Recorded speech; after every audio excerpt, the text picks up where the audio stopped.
Bismillahirrahmanirrahim. Assalamualaikum warahmatullahi wabarakatuh.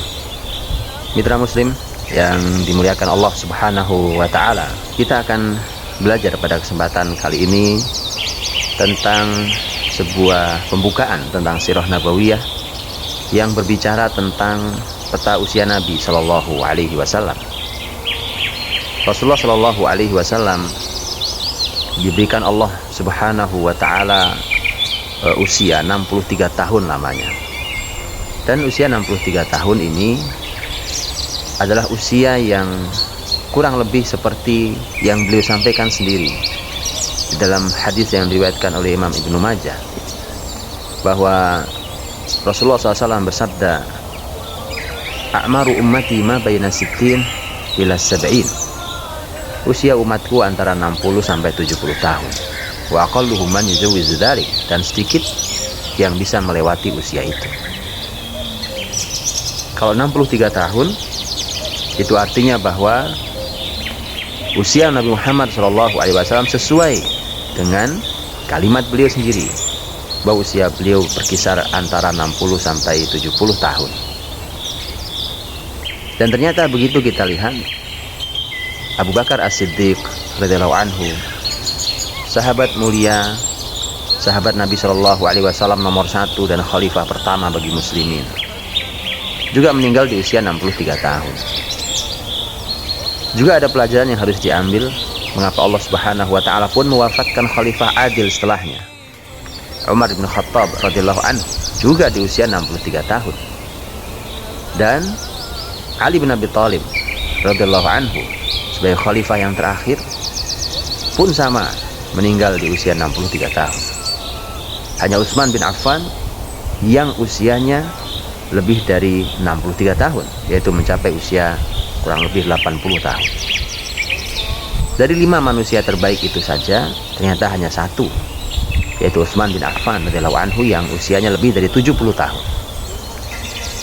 Dan inilah yang sebenarnya menarik buat kita, adalah bahwa usia-usia itu dipenuhi dengan dua hal, yaitu persiapan dan karya. Sekali lagi, persiapan dan karya. Seseorang harus menyiapkan dirinya sampai untuk dia bisa menghasilkan karya-karya besar. Dan bagaimana seseorang bisa berkarya kalau dia tidak menyiapkan diri dengan sebaik-baiknya? Mari kita buatkan sebuah ilustrasi. Kalau kita mengamati umpamanya salah seorang anak kita punya bakat menjadi seorang arsitek umpamanya, atau seorang ahli ekonomi, atau seorang pebisnis, nah, dari kecil kita bisa mengamatinya. Begitu kita mengamatinya, kemudian kita tetapkan anak ini memang punya kecenderungan dan bakat ke sebuah ilmu tertentu atau sebuah bidang tertentu, kita akan siapkan. Kalau anak itu kita pandang memiliki kemampuan sebagai seorang arsitek umpamanya, kita siapkan sekarang, mulai sekarang sudah kita akrabkan dia dengan buku-buku arsitektur berbagai zaman. Kemudian kita buatkan perpustakaan di rumah kita tentang arsitektur. Kemudian bisa jadi kita ajak dia untuk mengamati gedung-gedung yang indah itu, atau kemudian mulai kita dekatkan dengan menggambar dan seterusnya. Persiapan-persiapan sampai nanti dia benar-benar mengambil jurusan arsitektur. Padahal hanya disiapkan menjadi arsitek, disiapkan menjadi ekonom, jadi seorang pebisnis, hanya disiapkan sebagai seorang dokter. Tugas terbesar di muka bumi ini adalah menjadi nabi, menjadi rasul. Dia tidak hanya mengurusi satu ilmu, dia tidak hanya mengurusi satu wilayah, bahkan Rasulullah Muhammad SAW diutus untuk seluruh alam. Maka inilah tugas terberat. Sebagaimana ketika Nabi Shallallahu Alaihi Wasallam ditanya oleh para sahabatnya, "Ayun nasi asyaddu bala'an ya Rasulullah?" Siapa manusia yang paling berat cobaannya Rasulullah? Rasul menjawab, "Al-anbiya, tsummal amsal fal amsal." Para nabi, kemudian orang yang seperti para nabi, yang perjuangannya seperti para nabi, dan begitulah seterusnya. Mitra muslim yang dirahmati Allah, ketika kita melihat usia Nabi Shallallahu Alaihi Wasallam, ternyata juga sama, berisi dua hal, berisi tentang persiapan dan karya. Rasulullah Shallallahu Alaihi Wasallam dalam karya besarnya adalah tentu sebagai seorang Rasul. Dan Rasulullah SAW menjadi Rasul kurang dari 23 tahun. Itu berlaku dari usia beliau 40 tahun hingga usia beliau 63 tahun. Kurang dari 23 tahun beliau menjadi Rasul. Tapi ternyata beliau memiliki usia sebelum 23 tahun itu cukup lama, yaitu 40 tahun. Usia 0 sampai 40 tahun sebelum menjadi Rasul, inilah yang bisa kita sebut sebagai usia persiapan. Kalau seorang dokter saja, seorang arsitek saja, seorang pebisnis, ekonom, dan yang lainnya memerlukan persiapan yang panjang, maka bagaimana dengan seorang calon Rasul, manusia terbaik, teladan paling mulia? Maka pasti memerlukan persiapan yang tidak sederhana. 40 tahun persiapan seorang calon Rasul SAW. Maka dari itu, kalau kita membuka sirah nabawiyah di usia sebelum kenabian, yaitu usia 0 sampai 40 tahun, maka agar sirah nabawiyah dalam untuk kita, bukan hanya sebuah kisah di masa lalu, maka bacalah ia sebagai sebuah persiapan, masa atau usia persiapan menjadi orang terbaik di muka bumi. Kita ketika ingin menjadi orang yang baik, berkarya besar, mari kita juga menyiapkan diri seperti Nabi SAW menyiapkan diri, karena Nabi sedang Allah siapkan untuk menjadi manusia terbaik. Kalau kita menyiapkan, setidaknya mengikuti Nabi, mudah-mudahan kita bisa mendapatkan kebesaran yang sama atau kebesaran yang mirip dengan yang ditunjukkan oleh Nabi SAW sepanjang hidup. Jadi 0 sampai 40 tahun adalah merupakan usia persiapan menjadi Rasul. Setiap peristiwa yang terjadi di usia tersebut adalah merupakan cara Allah untuk menyiapkan calon Rasul dan calon Nabi-Nya. Sebenarnya ini berlaku bagi semua Rasul. Kalau kita perhatikan, kita keluar sedikit dalam tema ini supaya kita tahu bahwa begini cara Allah menyiapkan calon orang besar. Nabi Yusuf alaihissalam, bacalah kisah Yusuf dalam surat Yusuf. Sebelum dia menjadi nabi, sebelum dia menjadi pembesar di Mesir, lihat bagaimana hidup Yusuf alaihissalam yang penuh dengan persiapan. Bagaimana Yusuf ketika dia mendapatkan iri dari saudara-saudaranya, berujung pada dibuangnya Yusuf dalam sumur. Begitu diangkat ternyata dijual ke pasar menjadi budak. Begitu dibeli oleh penguasa Mesir, kemudian terfitnah oleh wanita, masuk dalam penjara dalam fitnah, dan seterusnya. Semua itu adalah merupakan persiapan-persiapan, tarbiyah, pendidikan yang Allah berikan untuk menyiapkan calon Nabi yang bernama Nabiullah Yusuf alaihissalam, sekaligus seorang penguasa di Mesir. Kembali pada Rasulullah Muhammad SAW pun sama. Bacalah dalam kitab-kitab sirah nabawiyah, kita akan menjumpai bahwa usia 40 tahun ke bawah adalah usia persiapan itu. Setiap peristiwanya memiliki makna.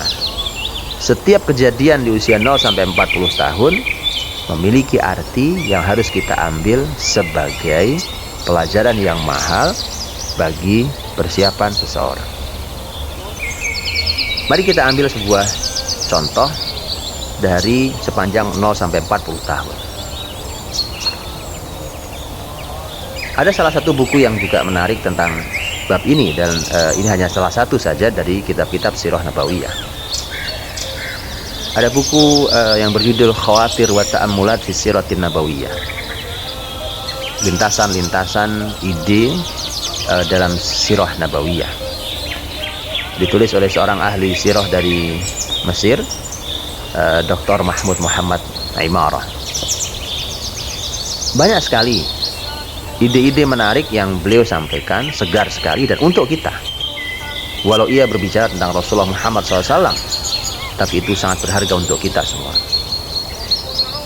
Contohnya adalah ketika Mahmud Muhammad Imarah membahas tentang usia kecil Nabi SAW bermain dengan anak-anak Mekah atau nanti bermain dengan anak-anak di perkampungan Bani Sa'ad, maka beliau membuat satu judul tulisan di buku tersebut. Judulnya menarik, As-Sabi Yal'ab Wala Yalhu. Seorang anak kecil yang bermain tapi tidak lalai. Bukankah ini mahal sekali buat kita semua? Dengarkan baik-baik kalimatnya. Seorang anak yang bermain tapi tidak lalai. Kalau bermain, dunia anak-anak. Mereka sedang bermain, dunia ini warna-warni buat mereka.